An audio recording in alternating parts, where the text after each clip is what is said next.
Middle East, such as Exim Bank, Umrah, the Aditya Birla Group, World Bank, and ZS Associates. He has also been a faculty and mentor for the Goldman Sachs 10,000 Women Entrepreneur Programs.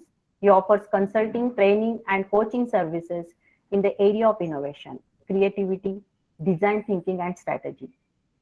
Sunil sir has delivered over 225 corporate innovations and design thinking workshops in India, USA, Europe, Brazil, and China. Over 4,500 senior business leaders across sector and industry. Today, he is conducting the session on the topic Overview of Design Thinking and Creativity. I request sir to take over the session.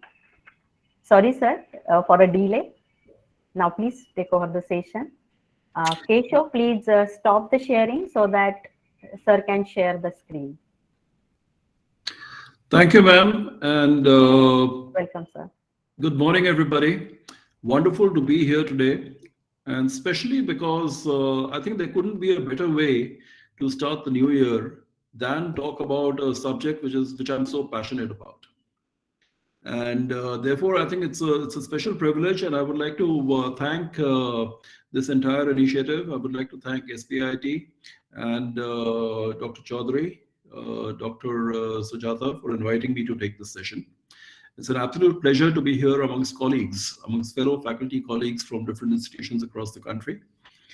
I happen to be oriented more, the teaching that I do is oriented more in the context of business. So please pardon me if you find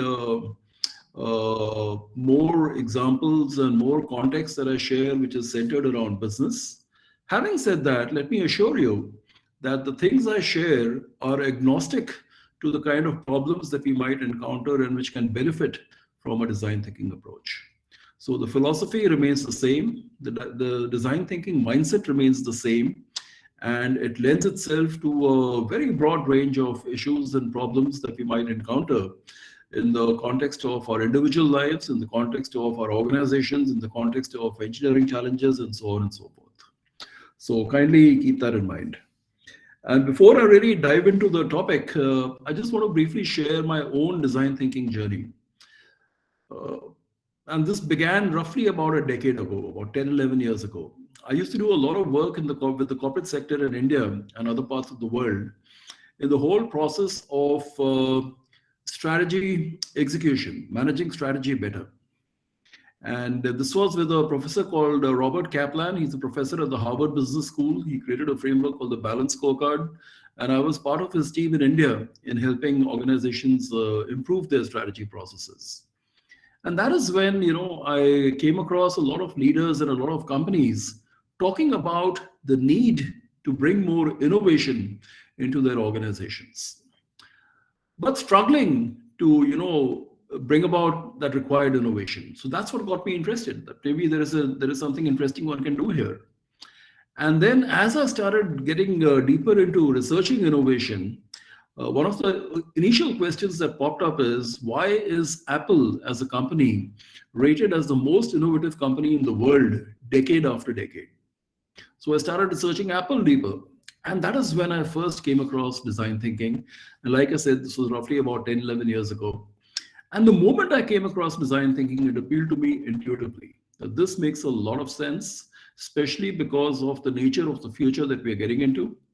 And that is why for the last 10 years or so now, I've been getting deeper and deeper into this space. I've also been very fortunate because I've had the opportunity to work with a very diverse range of audiences. I teach in an undergraduate liberal arts program where I teach design thinking. I teach in a postgraduate business program at BIMTech, where in fact design thinking is a core course that we offer in the first term of the 2-year program.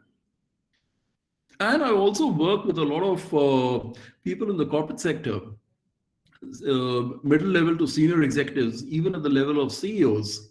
And I've done this with companies across sectors, across geographies, and it's been a very, very satisfying experience. So once again, given this quick background, let me dive into some few things that I want to share with you today. And before I do that, the other thing I want to stress on is, let's try and make this as interactive as possible. So, while the online world has its own challenges, there is one tremendous virtue in the online world, and which is the chat facility. So at any point in time, if you have any question, any comment, any observation about the things that I'm sharing, please do not hesitate to mention that in the chat box. Periodically, every 10-15 minutes or so, I'll do a quick review of what is there in the chat box. And then, if possible, try and respond to some of the questions or observations that might pop up. So let's try and make this as interactive as possible, please. Yeah. And I may not have answers to all the questions, but I'm pretty sure that collectively we'll be able to stimulate interesting conversations around some of the thoughts that emerge. So I'm bringing up my slides. I have a few slides for you. And I will use these to guide the discussion that I seek to have in the coming little more than an hour or so. So once again, thank you very much for this opportunity.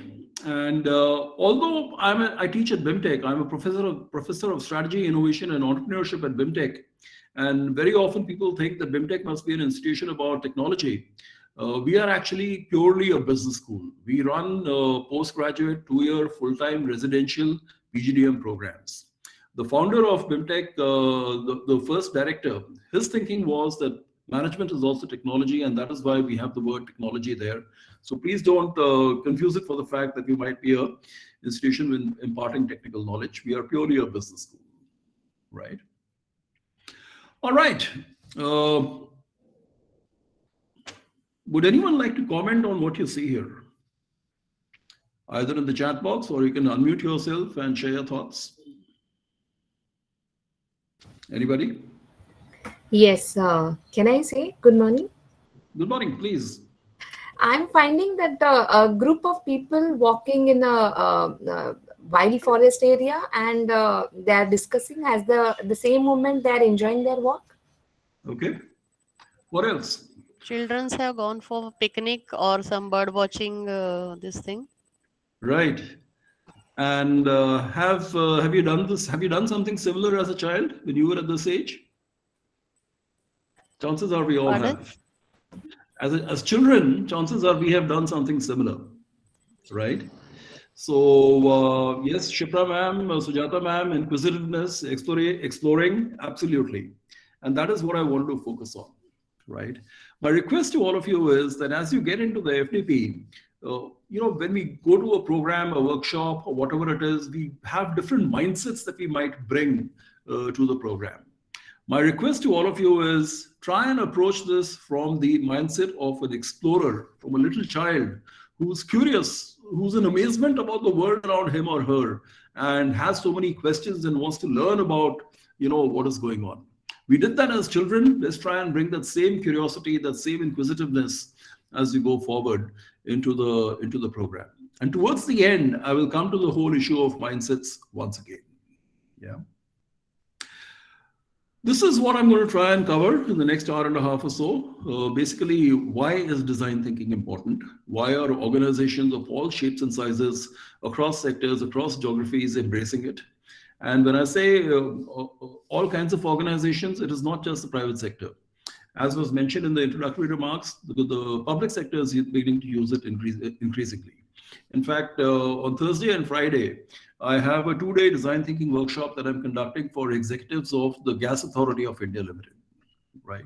So you're finding a lot of this beginning to happen. Governments are beginning to use it. So the government of Singapore, actually, the Prime Minister of Singapore has gone on record to say that they see design thinking playing a big role for them in enabling the country become more relevant in this new future that we're getting into. So it's very, very broad in scope. So why is it becoming so important? Why is it gaining so much traction? That is the first thing that I want to talk about. Second is, I will hope to help you understand. Many of you would be familiar with design thinking. Some may not be as familiar. My hope would be to try and help you understand what is design thinking at a cognitive level. And conclude with a few examples, particularly in the Indian context, where various users and stakeholders have benefited from a design thinking approach, right? So broadly, this is the agenda for the day, for the next hour and a half. And having said that, let's dive in. So the person that you see in front of you, his name is Stephen Sassen, and he's the person who invented the world's first non-film camera. Can anyone quickly type in the chat box in which year might this be? In which year did Stephen Sassen invent the world's first non-film camera? Anybody in the chat box? Please type a year. Which year do you think was it? If I'm looking that side, it's because I've got my second screen there. I can see the chat comments flowing there.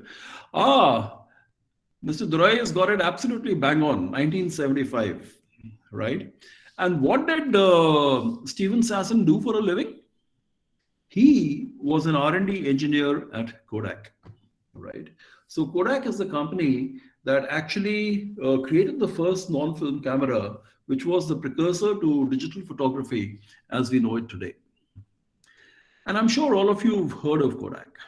Kodak was a company which was extremely successful, over 100-year-old company, very innovative company, had these very strong intellectual property by way of patents to the entire silver halide process for photography and development of photographs and so on, of negatives and so on and so forth.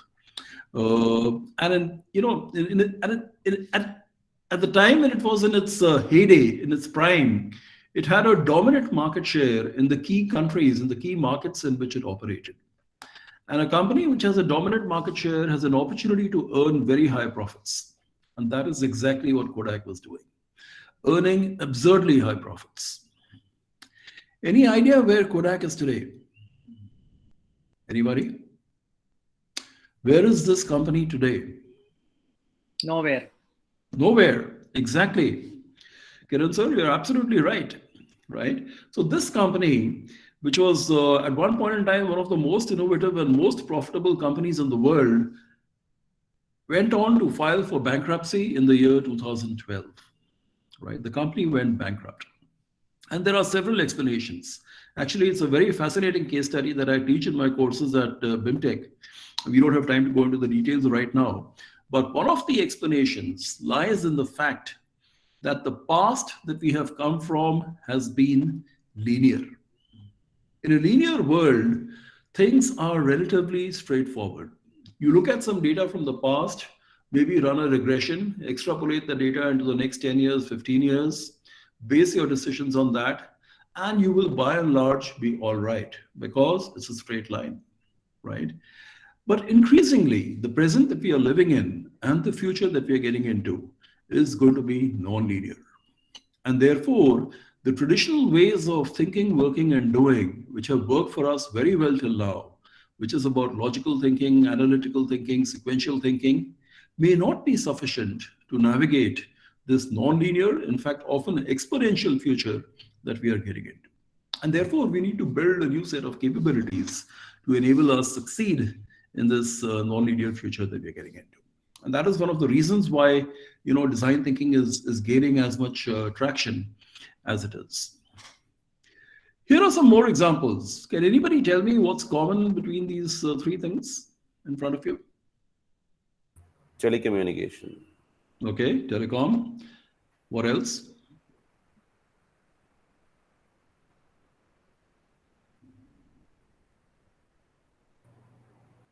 Is there anything else that is common? Okay, let me break it down for you. So all of these, they had different businesses. Each of these companies has, diverse business lines. One of the things in common was mobile handsets, right? And each one of these companies at one point in time had a pretty strong position in mobile handsets. Motorola was one of the first companies to have significant scale in the manufacture and sale of mobile handsets. Nokia at one point in time had a 80% market share in countries like India and China. You'll probably remember that maybe about 15, 16 years ago, almost 8 out of 10 people in India had a Nokia handset, right? Similarly, BlackBerry and the company behind BlackBerry, Research in Motion, a Canadian company, once again, about 15 years ago or so, you'll remember that almost every business executive had a BlackBerry handset. So all of these companies were leading players at one point in time in the mobile handset business. Motorola's mobile handset division was sold off to Google. Google then sold it off to Lenovo. Lenovo has been trying to bring back the phones based on the Motorola legacy, but struggling to make a mark in the market. Similarly, Nokia's mobile handset division was acquired by Microsoft, and people are trying to bring back phones based on the Nokia legacy, but once again, the market response is just not there. And similarly, BlackBerry Research in Motion actually has exited the entire hardware space. Yes, ma'am. Anita, ma'am, would you like to share something?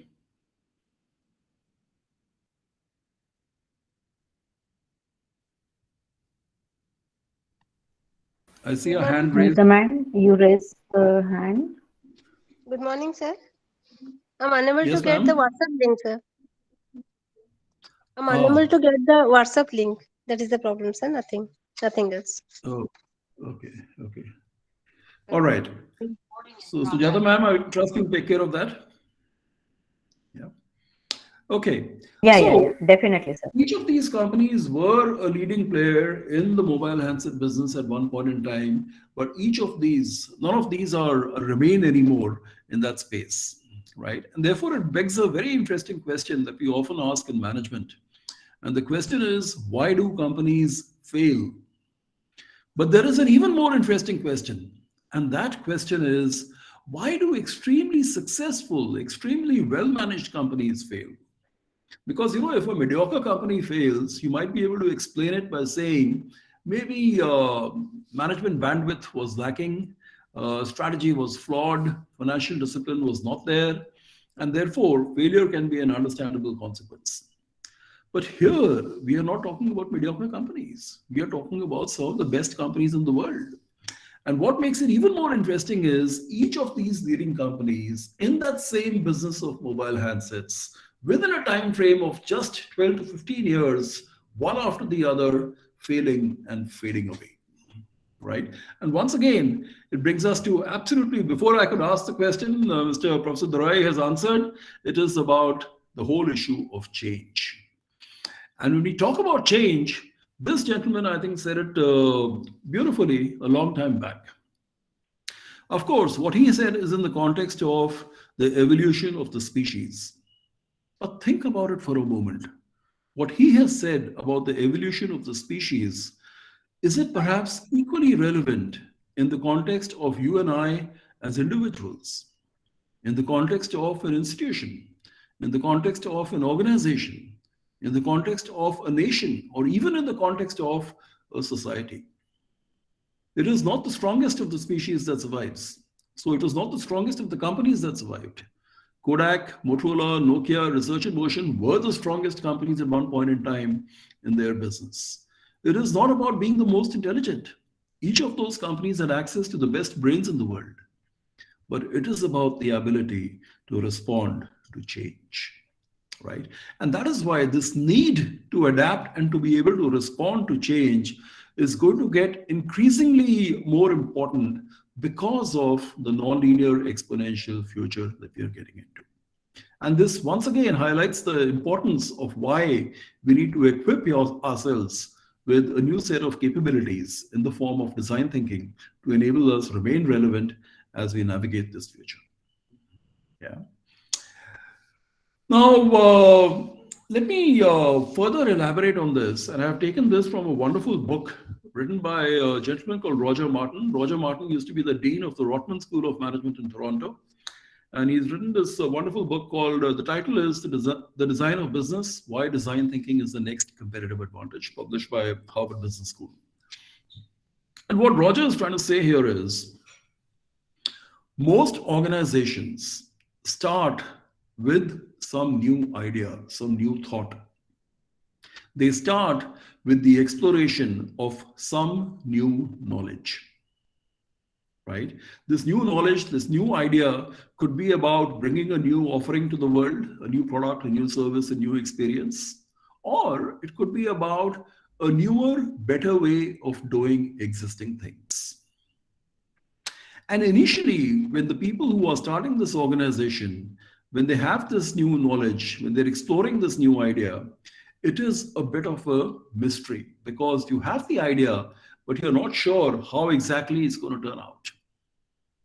But if you stick a little longer with it, it will probably start developing into a heuristic. That means you'll begin to start developing some broad sense of how this works. You will have some rules of thumb in place as to what would be the governing principles in the context of this idea.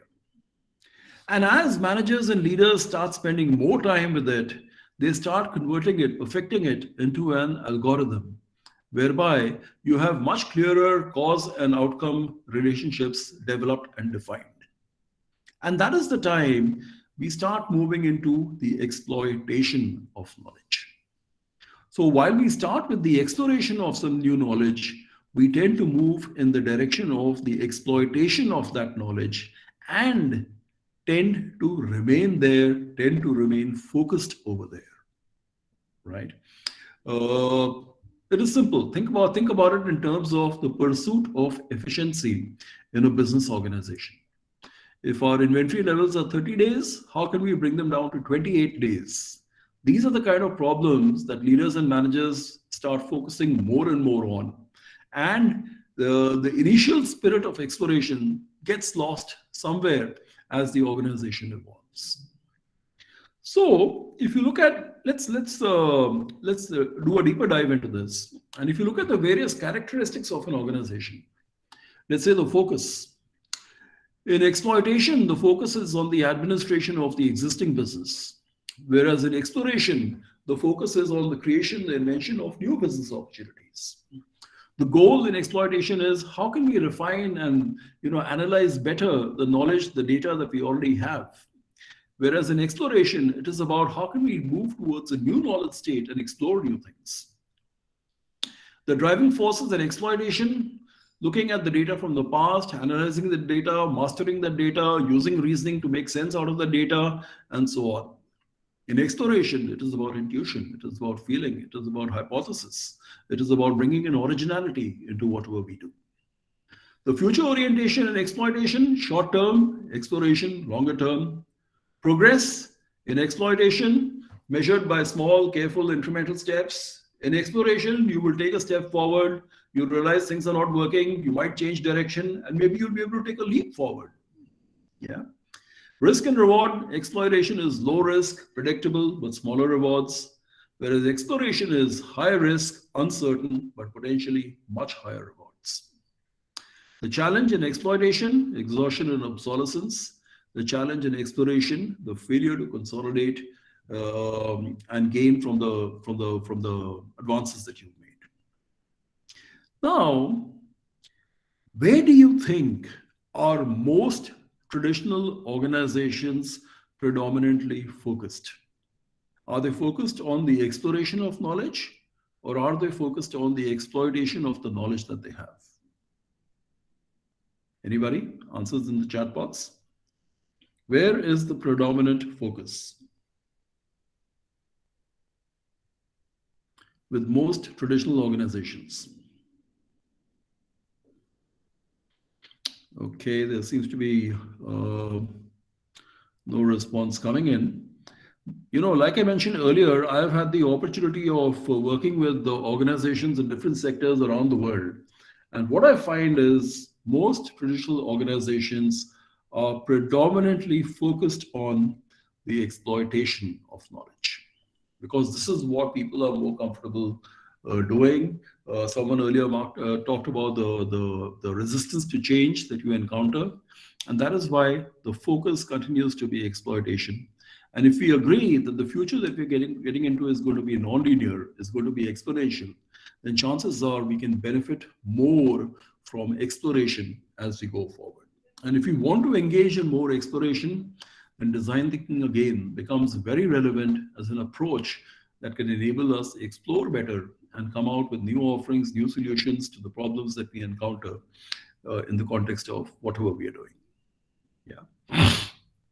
So, what I'm sharing with you is data taken from research studies done over the last decade.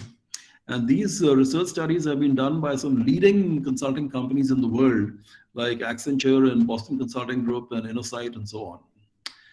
They surveyed senior executives in large companies around the world, and 93% of these companies said that their long-term success is dependent on their ability to innovate. In fact, even in the inaugural session today, there were so many comments about innovation. 85% of these executives said that they will need to transform their business in the next 5 years. 75% of these senior executives said that innovation is a top 3 priority for their firms. Right? So therefore, it's logical to therefore infer that innovation is a growing economic imperative, and it calls for more people to be more innovative more often. But the interesting thing is, those same executives also went on to say that their innovation strategy is not delivering the competitive advantage that they hope for. Only 18% were actually confident that they're getting there. Only 35% were confident in their ability to successfully transform their organizations. And while this is based upon research done over the last decade, here is more recent data which came out earlier in 2021, just less than a year ago. And this came out from research done by the World Economic Forum, where 3/4 of companies say that innovation is a priority according to new research, but only 20% of businesses are ready and equipped to innovate. So that gap continues. The gap is, on the one hand, companies are saying we need to innovate, and on the other hand, they are saying we don't have the capability to innovate. So how do we bridge this gap? And that's where design thinking and what some people call human-centered design also becomes relevant and important. Right? Let me pause here for a moment to see if anybody has any question, observation, comment, please.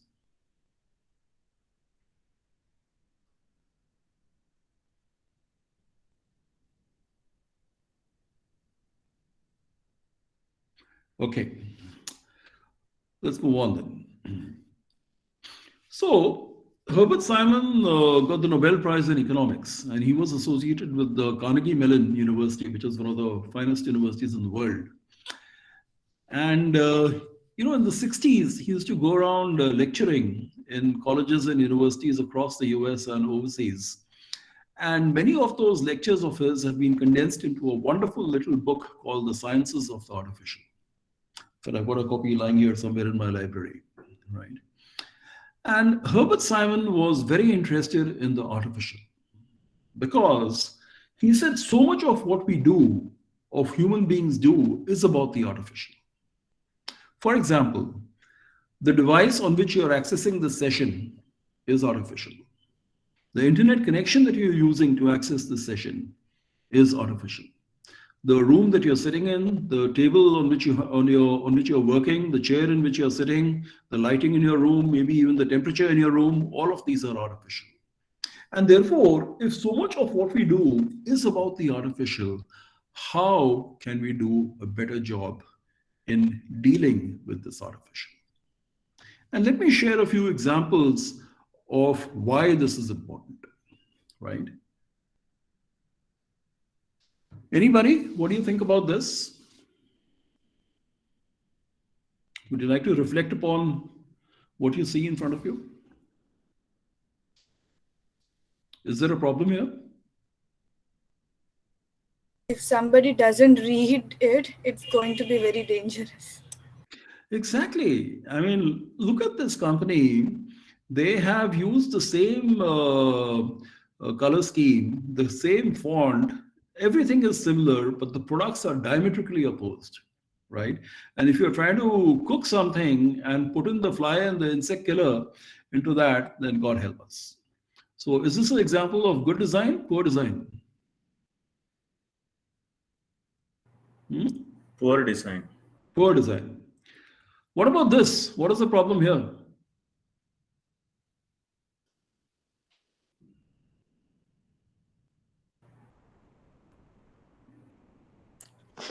The direction of lights. Right, Should the face lights the are road. right. Instead of lighting the road, they're lighting the field. Yeah. What about this? Which floor do you want to go on? Yeah. Similarly, What about this? A person like me is guaranteed if I want to walk down these stairs, if I want to make an attempt, I'm going to fall and break a leg. Right? It is so confusing as to where does a step start, where does a step end. Right? What about this?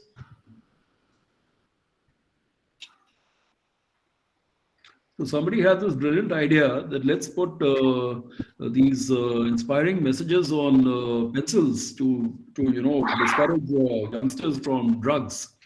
And sounds very good. Too cool to do drugs is a very good message. But then what happens as you start sharpening the pencil? What is the message you're conveying then? Yeah. So once again, an example of poor design. What about this? What are they trying to say here?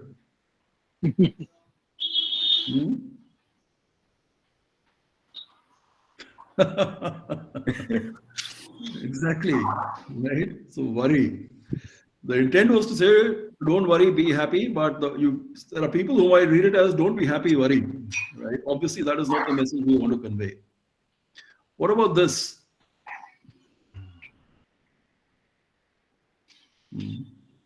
Yeah. So obviously that is the last place you want to keep for a handicapped person to enable him or her park his car, right? And what about this? Right. So the instruction is there, but what do we use to follow that instruction? Yeah. And this one, right? Very convenient solution, but I don't think it is the kind of solution that we want. Right? And finally, we have this. Would anyone like to pour a hot boiling cup of tea from a pot like this? You know what will happen. You'll end up burning your hand. Yeah. So, if you look around us, we will find that there are so many examples of poor design, of bad design. There are so many examples of dealing with the artificial, so to say. And therefore, Herbert Simon and others were so interested in saying, how can we improve our capability to come out with better solutions in all this artificial work that we do, or products that we create, offerings that we have, services that we create, experiences that we deliver, and so on and so forth, right? And Don Norman, who is considered to be an authority in the world of design, he actually went on to say this, and I find this very inspiring, right? That if you look at good design, it is invisible. One of the things, people who use Apple products, many of them end up being extremely loyal to Apple as a company and their products that Apple comes out with. And the reason that they often say is that the products are so intuitive to use. And therefore, you don't need instructions, you don't need manuals. You switch on the device and you intuitively kind of figure out what is it that you need to do, right? So therefore, that is what we need to, what we want to perhaps do when we're talking about getting into good design. Yeah. And here are some examples of companies that are extensive practitioners of design thinking. These are all names of companies. These are all companies whose names you've heard of. They are some of the biggest companies in the world at this point in time. And while all of these are companies overseas, I'm going to conclude the session with some examples from India as well. In fact, I think Dr. Chaudhary referred to Airbnb in his opening remarks. And the founders of Airbnb are actually design graduates from the Rhode Island School of Design. And initially, when they launched Airbnb, the idea was there, but the response was just not there from the consumers, from the market. And then they started applying principles of design thinking to how they would go about improving the offerings of Airbnb. And it turned out to be a phenomenal success. Right? And all these other companies, Apple has design thinking embedded into its very culture, into its DNA as an organization. All right. So is Amazon, Netflix, Google. In fact, just about 2 weeks back, I finished sessions with the Americas and Asia Pacific team of Google on some aspects of mental models and design thinking and so on. IBM has gone on record to create design thinking as a core capability across the employee base of the organization. So all 400,000 employees in IBM are now being given training in design thinking so that they can apply it to whatever it is that they do. Right? So you will find that organizations across sectors, across geographies are beginning to embrace design thinking very seriously. Now, this is some quick data I'll share with you. This is from the Design Council in the UK, and they did this study about a decade and a half ago. And their research showed that design-led businesses were creating 2 times the value, the profit that other companies were making on the FTSE 100. The FTSE 100 is the index of the London Stock Exchange, popularly known, just like we have the Sensex in India, and it's popularly known as the FTSE 100. So companies which had a design orientation were able to generate twice the return of other companies, and that too over a period of 10 years. Similarly, this is more recent data, and this is research done by the Design Management Institute, which is an institute, a not-for-profit institution based in Boston in the US. And their research shows that if you invested $10,000 in the year 2005 in the broader US stock market, and the index they have for that is the S&P 500, just like we have the Nifty in India. If you invested $10,000 in the S&P 500 companies in the year 2005, then by 2015, your money may grow to about $17,000.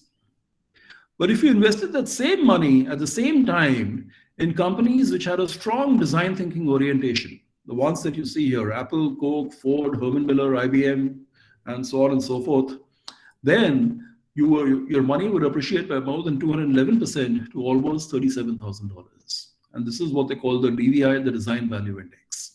So once again, research which goes on to show that organizations which have embraced design thinking have been able to show significantly higher value creation as compared to other organizations. And even more recent research from McKinsey. McKinsey, as you might know, is one of the most reputed strategy and management consulting firms in the world. And their research goes on to show that organizations which have a strong design thinking orientation are once again able to generate returns which are double that of their peers. And even more interestingly, just before the pandemic started, Coursera did an elaborate research exercise.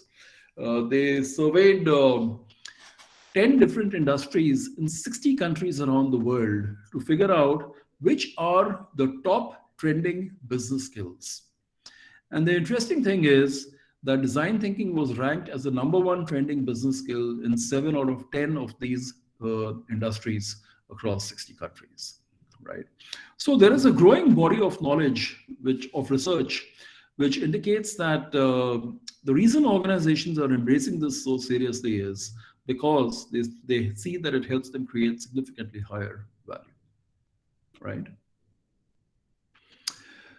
Now we will get into the whole aspect of what is design thinking. But before we do that, any thoughts, questions, comments, anybody?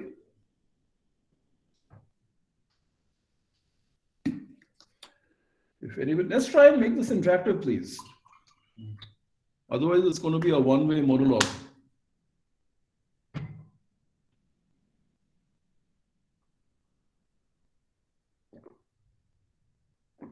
Okay, nothing.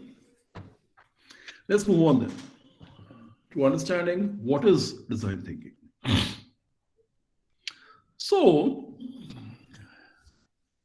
people are at the center of everything that we do. Think about it.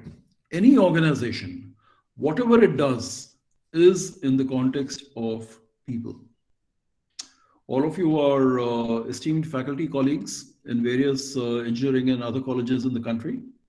All the work that you do is in the context of your students, people, right? Similarly, whether it's a business organization, whether it's a hospital, whether it's a government organization, whether it's a social organization, an NGO, everything that we do is in the context of people. And therefore, people are central to the entire design thinking philosophy, to the entire design thinking approach. And the starting point is, how can we immerse ourselves into a much deeper level in the context of the people for whom we are trying to innovate, for whom we are trying to solve a problem, to try and see what might be their pain points, what might be their motivations, what might be their emotions, their behaviors in a given context. And how can we use that deeper understanding to try and articulate what might be the unstated needs that people might have in that given context. And therefore, the intent is how can we bring out aspects which people might desire in that context. So establishing desirability becomes the first intent, if I may say so, of design thinking. Having figured out some things that people may desire, the next question that may come up is, okay, we found that here is something that people desire, but is there a feasible way of coming out with a solution to address this desire? Can we establish that feasibility? Right? Can we leverage, can we borrow from technology, from engineering, from other enablers and see if a feasible solution is indeed possible for this aspect of desirability that we have now identified? And the third is, can we do it in a way where it makes economic sense? That means there is value to be created out of the solution that we are proposing. The value that needs to be created for the user, the customer, and for the firm that is offering that solution. So one way of looking at design thinking is to come out with solutions which are at the intersection of desirability, feasibility, and viability, right? Those of you who are interested in pursuing design thinking further, I would strongly recommend the book that is given here at in the bottom here, Change by Design by Tim Brown. Tim Brown used to be the CEO of a company called IDEO. IDEO is one of the finest design thinking institutions, consulting companies in the world, right? So you may want to get this book, and it's an amazing book and very good introduction to design thinking. Yeah. In other words, we are talking about uncovering what are the human values that have a role to play in a given situation or a given context. And to uncover those values, how can we borrow from tools in psychology, in sociology, in anthropology, in ethnography, to get that deeper understanding of people, what their motivations are, what their emotions are, what their feelings are, right? Having done that, how can we leverage enablers from technology, from engineering, from various other emerging and exponential technologies that are all around us to establish the feasibility that we spoke of? How can we borrow from frameworks in business to establish the viability that we need to? So once again, it can be viewed as an intersection of human values, technology, and business. And that is what the aim of design thinking is. Yeah. Oh, this is very interesting. You know, there's this designer at Apple. His name was Tim Brennan. And he was asked to explain what is design thinking. And this is what he drew on the whiteboard. Right? That this is what design thinking is. And what he was trying to say is that, you know, in the initial stages of a design thinking cycle, we have very high levels of uncertainty, ambiguity. So when a problem is given to us, we might want to not limit ourselves to the way the problem has been given to us, but actually start looking at the problem from multiple perspectives to see, can we frame and reframe the problem in different ways, right? I think Dr. Fanshikar in the beginning talked about that example of hiring 10 Java engineers and how that itself was not the problem, but then the problem can be seen from so many different other perspectives. So in the initial stages, there is a high level of uncertainty and ambiguity. And that is why the opening slide that I had was about those children exploring in the jungle. Right? If you are dealing with uncertainty, if you're dealing with ambiguity, bringing in that mindset, the curious mindset of an explorer, chances are is going to help us tremendously. Right? So while there is a lot of uncertainty in the initial stages, as we do our research, as we do our research with the users, with the stakeholders who have a role to play in the context of that problem, chances are we'll be able to, you know, bring out some patterns and some insights. We can then use those patterns and insights to develop a concept and to prototype that concept. we will begin to start getting more clarity. We will start focusing on an outcome and eventually resulting in the innovation that we aspire for the problem that we are working on, right? But this whole aspect of being comfortable with uncertainty or ambiguity in the initial stages is one of the essential aspects of design thinking. Very often you would have noticed that if you give someone a problem, they will immediately start diving into the solution space. People are more comfortable with the concrete. In design thinking, we want to start with the abstract, right? We want to start with the notion that we know nothing about this and approach it from the mindset of a beginner. And then as we start, learning and understanding and getting those insights, we start moving towards a solution.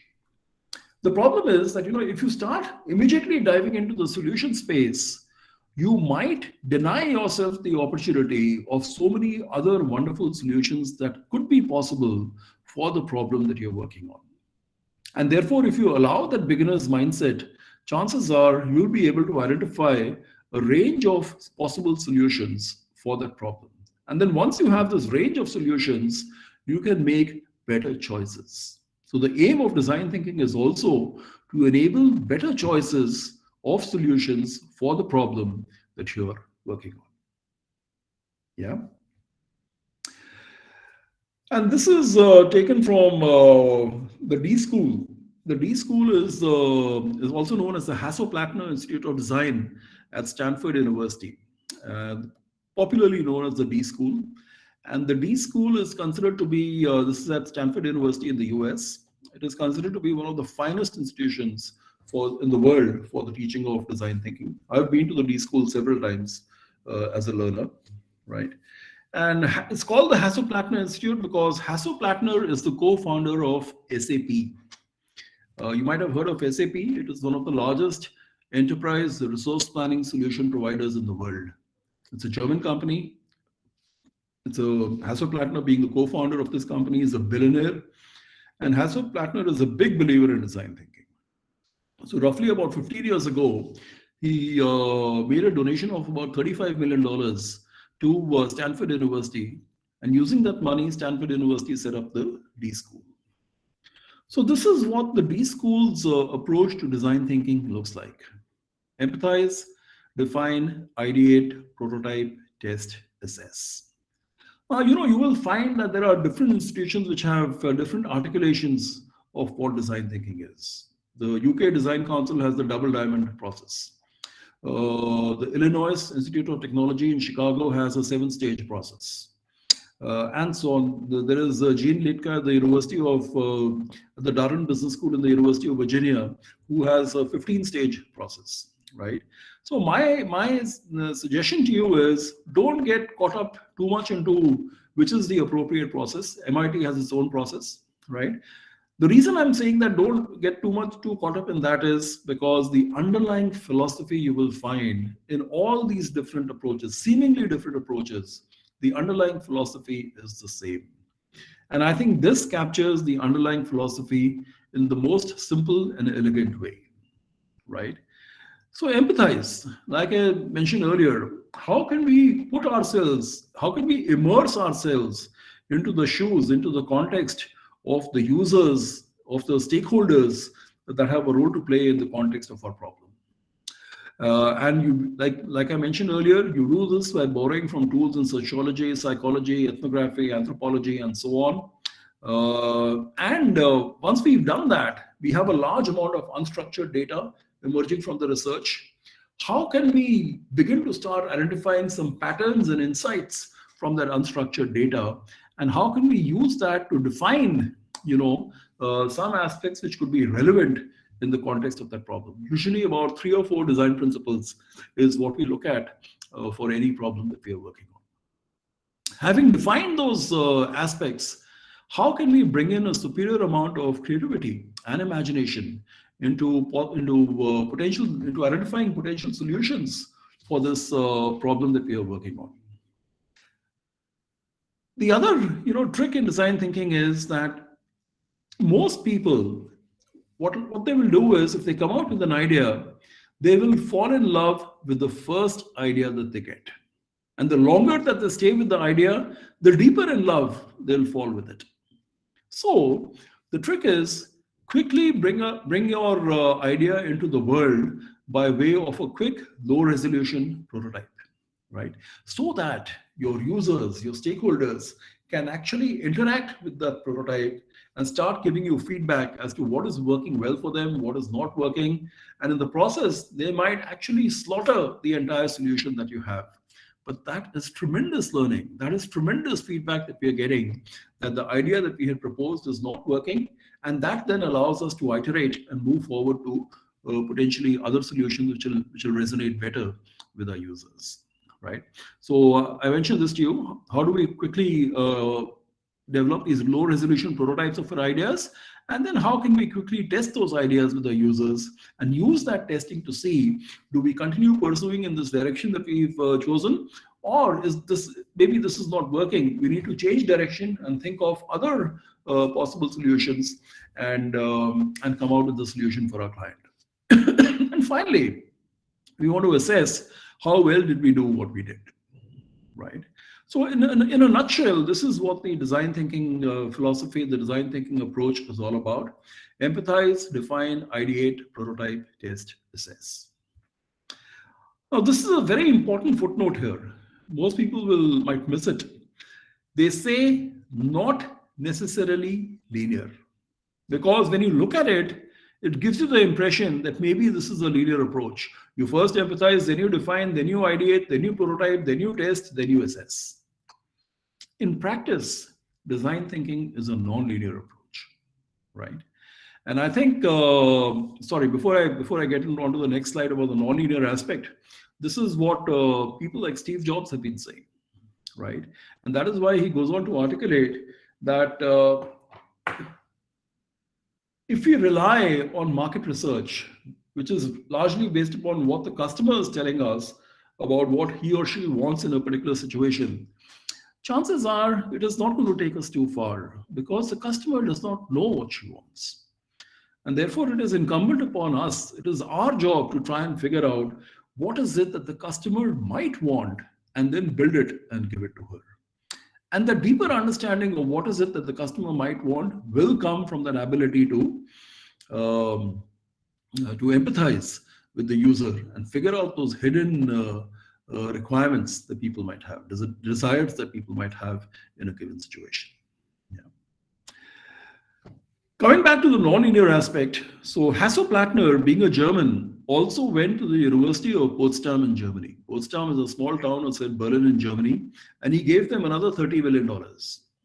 And he said, you guys should also set up a school for design thinking, because we need a school for design thinking in Germany, in Europe, and so on. And in fact, that is me attending a workshop at the HPI in Germany. Oh, this is what the HPI's approach to design thinking looks like, right? The important aspect here is not the understand, observe, point of view, ideate, prototype, test. That is similar to what the Stanford approach is, which is over here. But can you make out another important difference between this and this? Anybody? Is there something interesting that strikes you? A lot of iterations. Exactly, right? Non-linear. Non-linear, absolutely. Exactly. So in real practice, design thinking is a non-linear, non-sequential, iterative process, right? And remember how we spoke a short while back about the future increasingly becoming non-linear. And therefore, as we start getting into a non-linear world, the non-linear ways of thinking, working, and doing, chances are will help us. Another reason why design thinking is gaining so much traction. So in reality, when we actually practice design thinking, and I do a lot of this with my students and with the corporate teams that I work with, the real practice of design thinking is non-linear, non-sequential, iterative. Yeah. And if you talk about creativity, this is what this gentleman had to say. Tell me one thing, let me ask you a simple question. How many of you would think of yourself as a creative person? So since the responses are the level of participation is not the level that I would normally have in a class or in a session with the corporate team, let me share my own observation, right? Normally, when I ask this question, whether that's 20 students in an undergraduate program, or whether it's 20 students in a business school, or whether it is 20 mid-level executives in a company, or 20 CEOs, what I normally find is only 2 to 3 hands go up out of those 20, and that too very reluctantly. Can anyone tell me why? Why are people hesitant to think of themselves as being creative? This is an important question, and it is central to the session topic that we have, design thinking and creativity. Anybody? Why are people hesitant, by and large, to claim themselves as being creative people?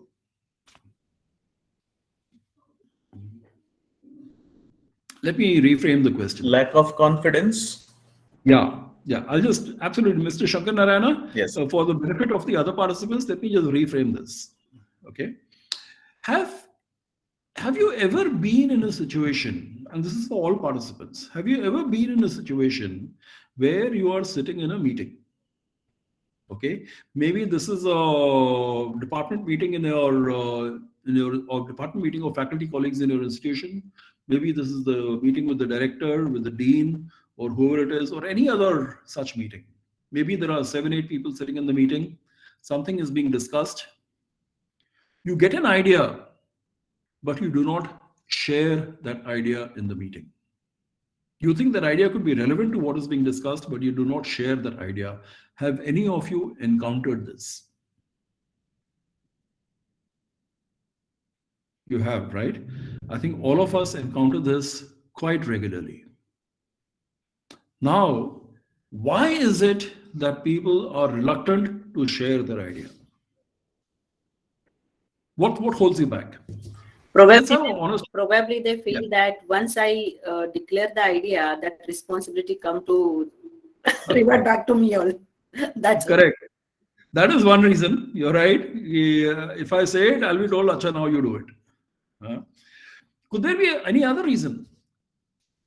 Rejection fear, the organizational culture, absolutely. All of these are so important. I hope everybody is following the chat box, because I'm seeing these comments in the chat box, right? Do any of you like to be criticized? You don't, right? Nobody likes to be criticized. And therefore, if you're sitting in that meeting and you come out with an idea and your colleagues say, "What nonsense, Sunil, what idea are you sharing?" What will happen? I will feel small. I will have this sense of rejection. And therefore, I will say, you know what? Sharing ideas is not a safe thing to do, because people criticize you. People reject your idea. I feel bad about it. Therefore, I am not going to share my ideas. And now think about it for a moment. If everybody in meetings on a regular basis is not willing to share their ideas, who will suffer? It is we as individuals who will suffer. Our team will suffer. Our institution will suffer. Maybe the broader nation, society will suffer, right? Therefore, one of the key aspects of design thinking is, and I think Professor Anup Patil raised the important aspect of organizational culture. One of the key aspects for enabling design thinking to thrive and prosper in an organization is, how can we create a culture of trust, whereby people feel comfortable in being expressive of their ideas, of their creativity. The problem is not that we are not creative. The problem is that we are not expressive of our creativity. We suppress the expression of our creativity. And trust me, if you are given an opportunity, chances are you will end up surprising yourselves in terms of the creative solutions that you can come out with. You know, I've encountered this so many times in the work that I do with my students and with my corporate teams. I'll share one example with you. This young girl from Bombay, in fact, She was studying with me in the liberal arts program at an undergraduate level. And it's a 60-hour course that I teach on design thinking. And in the first few sessions of the course, she comes to me and says, Professor, I think this is a course which is going to demand a lot of creativity, and I don't think of myself as a creative person, and therefore I'm thinking of dropping out of the course. So I told her, Srishti, bear with me and stick with it. Let's see how it goes. So nice of her. She listened to me. She stuck through the entire course. At the end of it, she was a transformed person. She said, I never realized that I could have this kind of creative ability in me. Right? So therefore, the problem is not that we are not creative. The problem is that we are not expressive of our creativity.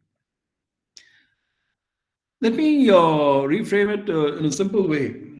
So I wanted to have something. My wife knows that I like to have something between sessions, so I've got a cup here, right? And we encounter problems like, hey, should I have tea or coffee? Yes, no? We solve these kind of problems. The process of solving a problem cannot happen without thinking. The act of thinking cannot happen without creativity. So, all of us are creative. We just need to allow ourselves this ability to be a little more expressive of our creativity. And let me take you back to that opening slide about those children exploring a jungle. If you see a small child, give that child a sheet of, 3, 4, 5-year-old child, give the child a sheet of paper, blank paper, and a sketch pen. They will scribble something on it, draw whatever, and they will show it to anybody and everybody as if it is the finest piece of art in the world. They have no inhibitions. Yes, no? And chances are we have behaved similarly as a child. So it is not that the ability to be creative is not there in us. Pardon me for stressing upon this again and again, but the problem is that we are not willing to express our creativity. And that is why what you read in front of you, what Steve Jobs had to say, I think is so appropriate. Take 20 seconds, just read it. So like he says, it is just connecting things. Right? When you ask creative people how they did something, they feel a little guilty because they didn't really do it.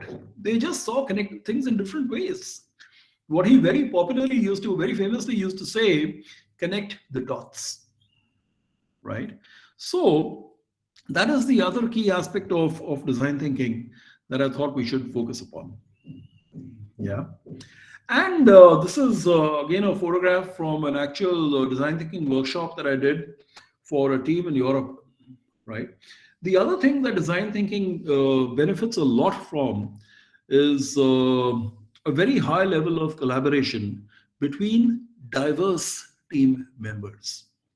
We really celebrate diversity as a key enabler of design thinking, right? How can we get a multiplicity of thinking, of thoughts, to come to bear on any given situation or problem for which we are trying to innovate. So diversity and a strong level of collaboration, key enablers for the design thinking process. Yeah. And this is again taken from a wonderful report by IESE. IESE is again a top leading business school in Spain, just like we have the IIMs in India. And it's a report where they say design thinking is the new DNA of the financial services sector. And they talk about how design thinking is different from traditional business thinking. So in traditional business thinking, the user is one more important factor. Whereas in design thinking, the end user is everything. We are obsessed with the end user. What are the pain points that she has? What are the frustrations? What are the motivations, emotions that she is experiencing in the context of the problem that we are working on? Traditionally, it is felt that innovation is the privilege of only the research and development team or department, or of the innovation team in the organization. But we believe that design thinking is is something which, innovation is something which the whole organization, every employee in the organization has an opportunity to contribute to innovation, right? And to do that, to understand why that is important, think of innovation not just as a new product. Don't think of it as a new service, as a new experience, or as a new process. Think of innovation as the creation of new value. And if you start thinking of innovation as the creation of new value, then hopefully you will be able to appreciate that new value can be created in any aspect of the organization's working. So let us say for an educational institution like yours, can new value be created in the admissions process? Can new value be created in the structuring of the curriculum? Can new value be created in the delivery of the curriculum? Can new value be created in the way the library services are carried out? Can new value be created in the way the placements are carried out? And so on and so forth. And if you find that, yes, new value can be created in so many different aspects, in almost every aspect of an organization, then every employee in the enterprise has an opportunity to contribute to innovation, right? So the belief that innovation is something that the entire organization can contribute to, that is again a differentiating factor of design thinking. And that is why the more progressive companies in the world, like IBM, SAP, P&G and others, are building design thinking as a enterprise-wide capability for all employees in the organization. A big focus on experimentation. Earlier, the thinking was, particularly in the software world, you first build the specifications for the offering, then you design it, then you build it, develop it, and then you deliver it. The whole process might take a few years. And when you actually deliver it to the customer says, hey, but this doesn't work for me. I don't want this. So moving away from that, from the sequential waterfall approach, moving to an approach of rapid prototyping and experimentation, another key differentiator of the design thinking process. And finally, traditionally in organizations, we find that teams work in silos. I mean, for the last 10, 11 years, I've been doing a lot of work in academics. And even in the academic world, we see silos. For example, in our business school, we have the operations area, we have the HR area, we have the marketing area, we have the strategy area, finance area, and so on and so forth. All of these are silos. Very often, they don't talk to each other as much as they ought to. Similarly, chances are in your engineering colleges, you might have similar departments, right? And design thinking says, instead of having that siloed approach to working, how can we benefit from the diversity of thought that people coming from different backgrounds bring to the problem that we are working on? So the diversity of perspective, diversity of thought, another key aspect of the design thinking approach. Let me pause here for a moment and see if there are any thoughts, questions, comments, please. Anyone?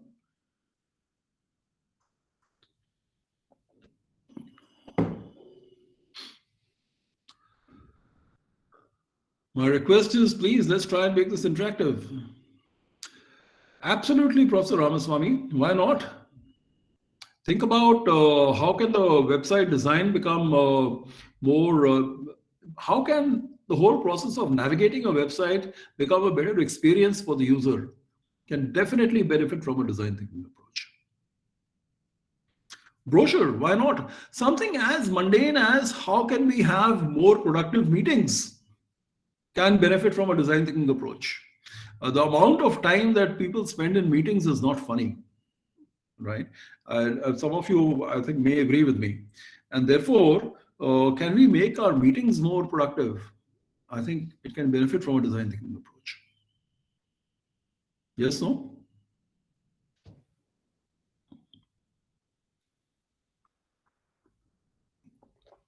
Yeah. Okay. So let me share a few examples about the practice of design thinking in the Indian context. Have any of you heard of Arvind Eye Care?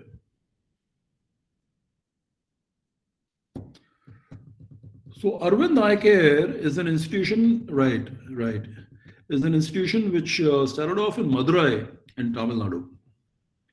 And Dr. Govind, who started off Arvind Eye Care, he, was really troubled by this fact. He was pained that why do so many people, particularly in rural Tamil Nadu at that point in time, why do so many people needlessly go blind?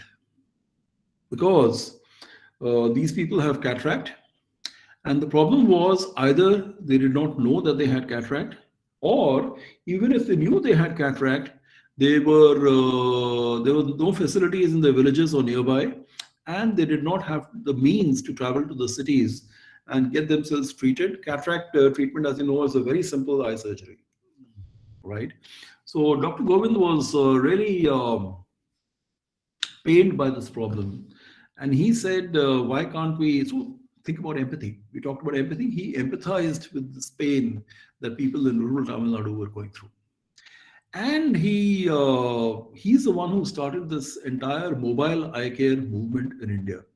And he said, if the patients can't come to me, I will go to them, right? And therefore they set up eye care camp in their vans and in their schools across the villages in Tamil Nadu, and now it's become a movement in India and other parts of the world, and brought eye care to those people.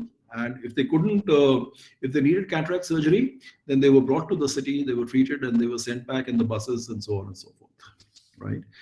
Now, to my mind, this is an excellent example of design thinking. There's a reason why I'm sharing this example. If you asked Dr. Govind, what is design thinking? Chances are he will not be able to give you a response because maybe he did not know anything about design thinking. Having said that, I think it's a wonderful example of the way design thinking has been practiced. And the reason I'm sharing this example with you is to, try to bring home a point. And the point is, my belief is that all of us are born native design thinkers. Somewhere along the way, either because of parents and family, or because of the teacher in the school, the professor in the college, the boss in the company, we begin to start losing our ability to be curious, to ask questions, to observe, to come out with ideas for a given problem, or to express those ideas, right? We start losing that ability. And therefore, if we can bring back some of this childlike behavior in the way we approach serious problems, in the context of our work and so on, chances are we will be able to come out with some pretty interesting solutions. So the point is that, at least to my mind, design thinking it's our intuitive nature. It's just that we suppress it, right? Let me share another example. I'm going to share 3 examples with you, and all of these examples are from the healthcare environment. Healthcare anyway is currently the dominant theme across the world, but healthcare, even otherwise, is perhaps one of the most challenging aspects of life, right? So here's another one. Have you heard of Jaipur Foot? Anybody? Yes, sir. Yeah. So I think this is another great example of design thinking, where the beneficiaries of Jaipur Foot, again, is a not-for-profit organization. And the beneficiaries of Jaipur Foot are very often people who are from the more economically challenged sections of society. Many of them are daily wage earners, right? So earlier, if you wanted to get an artificial limb for a leg that you might have lost or for a hand that you've lost, if you wanted to get that, you would have to travel to Jaipur. And let us say there is someone coming from Kalyan in Bombay and needs to go to Jaipur to get an artificial limb, and this person happens to be a daily wage earner, then he might have to, he'll take a day or so to travel to Jaipur, day or more perhaps, another day or more to come back. And the process in Jaipur used to take about 2 or 3 days. So 5 or 6 days of being away, 5 or 6 days of expense to be incurred for staying, for food, and 5 or 6 days of lost wages, right? Huge pain for the beneficiaries of Jaipur Foot. Empathizing with this pain, this problem that their users had, Jaipur Foot innovated on the entire process. And now, for a large number of applications. The user comes in the morning and walks out by late afternoon with a customized, fully fitted, fully operational artificial limb given to him or her. Right?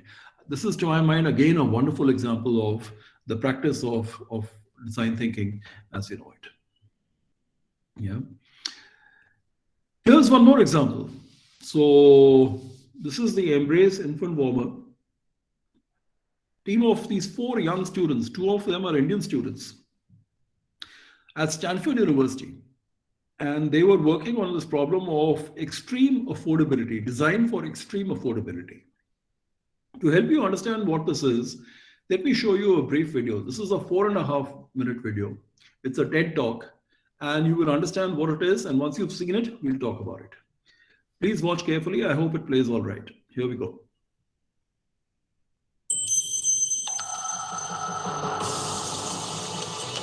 Is it playing okay? Can someone give me a signal? Yes, yes, yes. Okay, great. 4 minutes, 4.5 minutes, okay?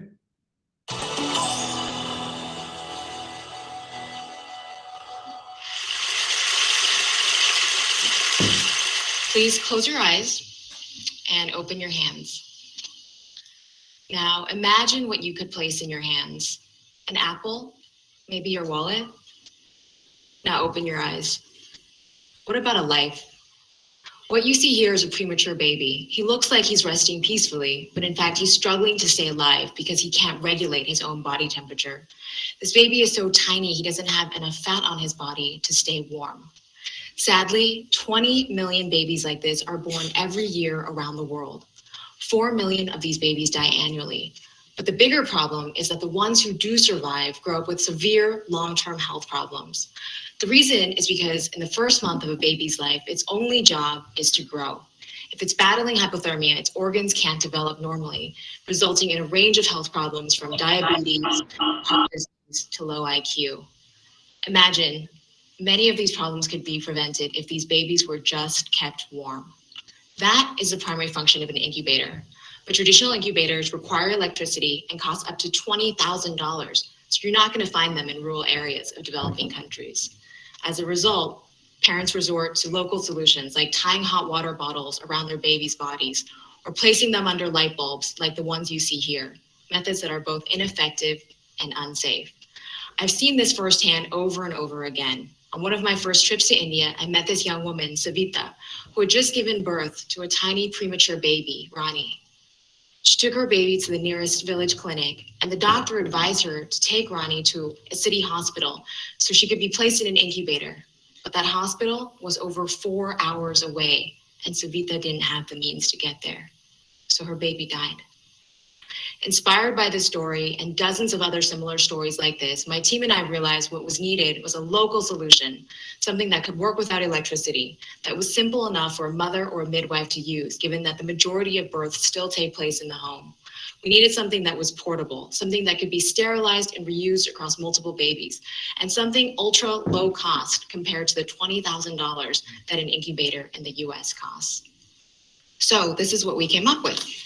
What you see here looks nothing like an incubator. It looks like a small sleeping bag for a baby. You can open it up completely. It's waterproof. There's no seams inside, so you can sterilize it very easily. But the magic is in this pouch of wax. This is a phase change material. It's a wax-like substance with a melting point of human body temperature, 37 degrees Celsius. You can melt this simply using hot water.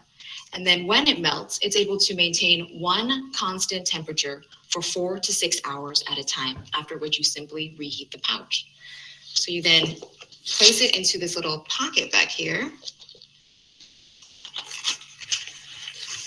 and it creates a warm microenvironment for the baby. Looks simple, but we've reiterated this dozens of times by going into the field to talk to doctors, moms, and clinicians to ensure that this really meets the needs of the local communities. We plan to launch this product in India in 2010, and the target price point will be $25, less than 0.1% of the cost of a traditional incubator. Over the next 5 years, we hope to save the lives of almost 1 million babies, but the longer-term social impact is a reduction in population growth. This seems counterintuitive, but turns out that as infant mortality is reduced, population sizes also decrease because parents don't need to anticipate that their babies are going to die. We hope that the Embrace Infant Warmer and other simple innovations like this represent a new trend for the future of technology. Simple, localized, affordable solutions that have the potential to make huge social impact. In designing this, we followed a few basic principles. We really try to understand the end user, in this case, people like Savita. We try to understand the root of the problem rather than being biased by what already exists. And then we thought of the most simple solution we could to address this problem. In doing this, I believe we can truly bring technology to the masses, and we can save millions of lives through the simple warmth of an embrace.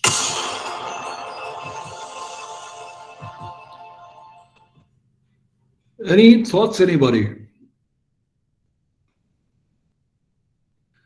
So, Embrace, I believe, I went to their websites some time back. I believe over 300,000 babies in more than 20 countries in the world have already benefited from this, and their target is to try and reach out to about, to try and benefit about 3 million babies by the year 2025. And they have President Barack Obama, when he was the president, he actually congratulated this team. Vinod Khosla, who's one of the leading venture capitalists in Silicon Valley, he has put his money behind this venture. So they do a lot of work which is not for profit, and Embrace also does a lot of work which is for profit by way of adapting this solution to the context of the more affluent families in the US and the developed world and so on. Right. So I hope, these examples you could see that how, and all of this done using a design thinking approach.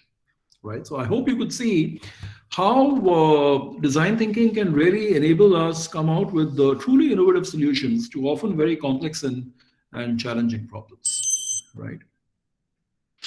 And therefore, I want to conclude with this. I wanted to keep the last 15 minutes for questions and answers and conversations. So I want to conclude with this, that increasingly we are encountering wicked problems.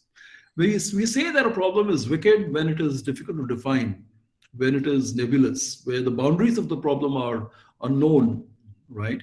And it is in these kinds of situations, when we have these complex, difficult to define, wicked problems, that perhaps design thinking can come to our rescue the most as compared to any other approach to finding an innovative solution to that problem. And finally, go back to that opening slide that I had of the mindset of an explorer that I spoke about. Children exploring the jungle as a team and learning in the process, right? Think of design thinking as a mindset. It's an approach that we can apply to almost everything that we do on a daily basis.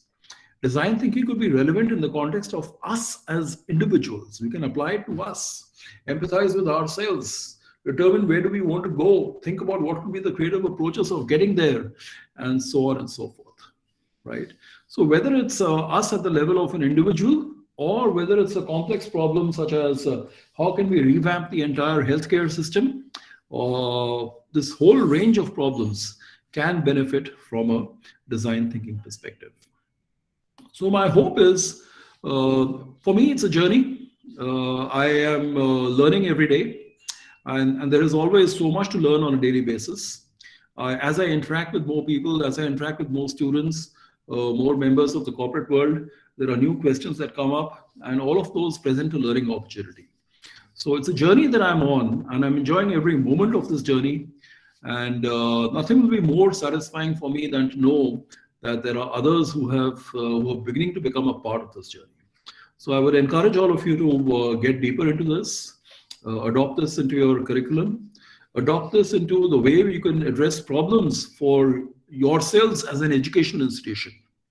Like I mentioned earlier, examples could be, how do we redesign the admissions experience? How do we redesign the curriculum development process? How do we redesign the scheduling of the whole program that we teach? How do we redesign the classroom delivery experience? How do we redesign the library experience? How do we redesign the placement experience for our institution? It's endless. Every aspect of an educational institution perhaps can benefit from from a design thinking philosophy, right? So thank you very much for being such patient listeners. Yeah. Any questions? Yeah, I'll just stop sharing the screen right now and would want to invite any questions, thoughts, comments, observations that might be there. Yeah, participants, I request if you have any questions, please unmute your mic and please ask the question. Else, you can put the question in the chat box.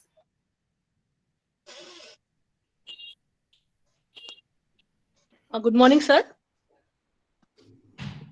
Good morning, ma'am. Sir, I am Archana Deshpande from Thakur College of Engineering. Sir, what you said is design thinking approach is the most important approach that is needed in the engineering education.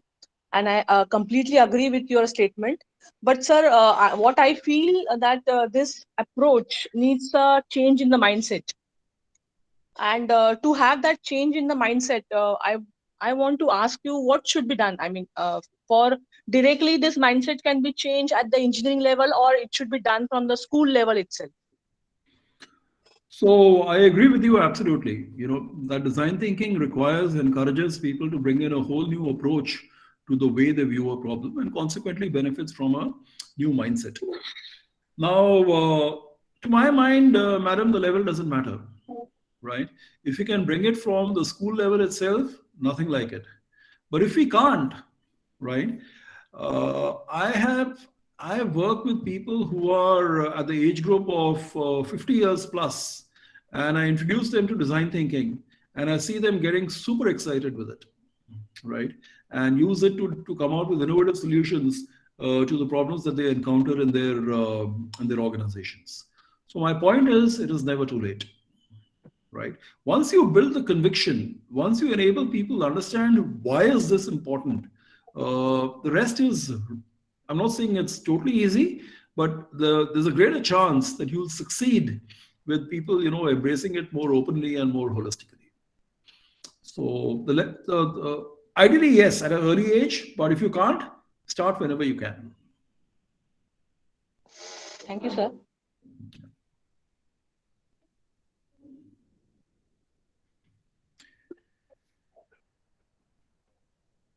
Sir, one of the questions. Yeah. So I think Professor Sinha is asking, how can we apply design thinking for our research journey? So I think, you know, a key aspect that needs to be there in research, to my mind, research needs to benefit from or should have three orientations. One is, obviously, it should have the required rigor. Second is, it should have the required relevance and impact. The relevance and impact aspects of research can benefit a lot from the design thinking process. How can you empathize with the actual beneficiaries, potential beneficiaries of your research to see, is the framing of the research question something which is going to lead to an impact for them, right? The way you structure your research design, can it benefit from a more creative approach? The way you go about conducting your experiments and your sampling, can that benefit from a more creative approach? I think all of those are opportunities where design thinking can help in the research process significantly. Let me share an experience with you.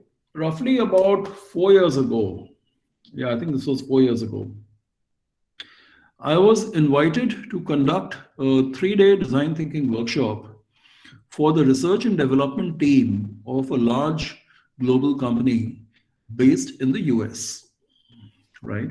And there were roughly about 22 participants in the room. The person who was heading the technology and research function of the company and other members in his team. And roughly about, I think more than half the team members were PhDs from leading American universities in areas, you know, which are allied to the kind of research that they were doing. And I myself was a little apprehensive, you know, working with this kind of a group, introducing them to design thinking. At the end of it, they said this is going to help us significantly in advance the research that we need to for coming out with better solutions and better offerings for the users and customers that we serve, right?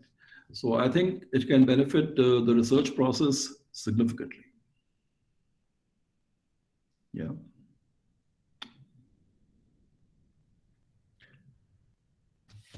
Any other?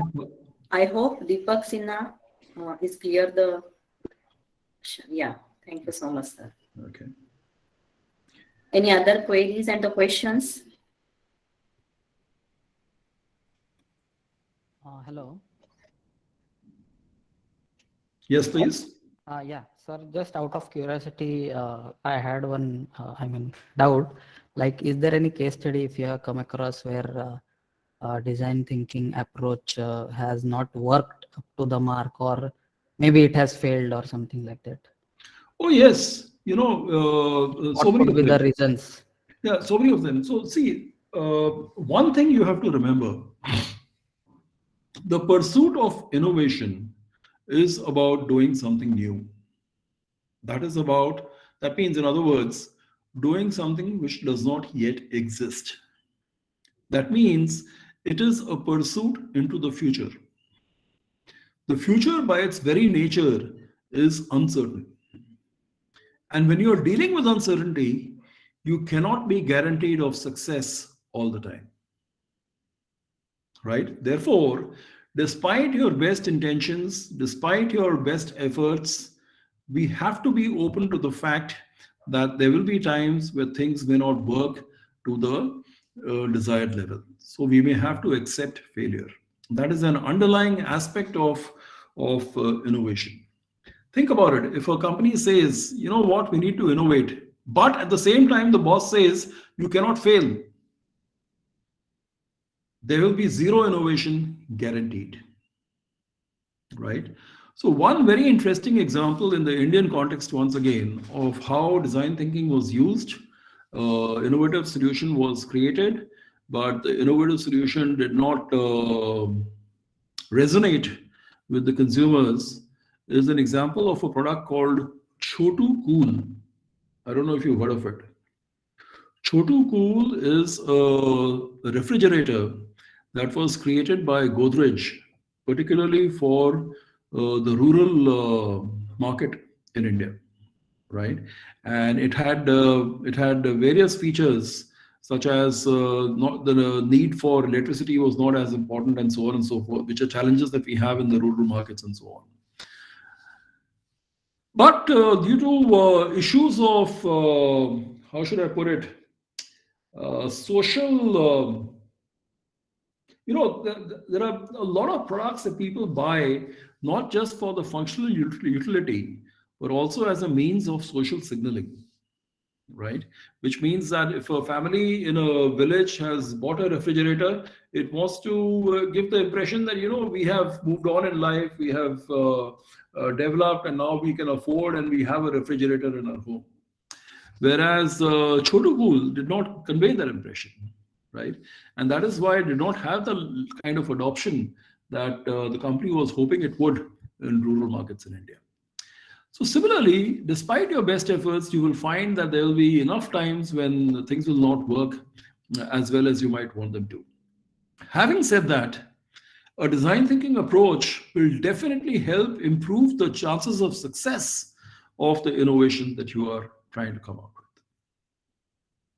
Yeah. So I hope that addresses the question. Yes, sir. Thank you. Yeah. Thank you, sir. Okay.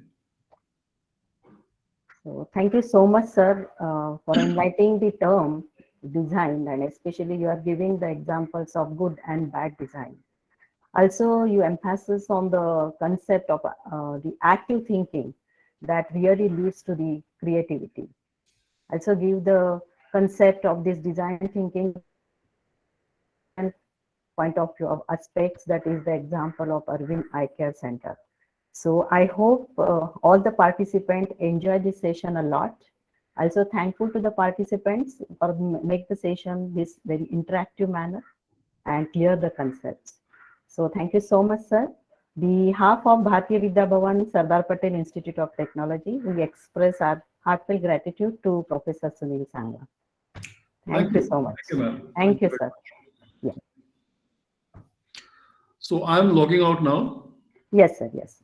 Thank you. Wish you all the best, everybody, and a happy new year to everybody. Sir, just one request. Can you please share this PPT to the mail ID?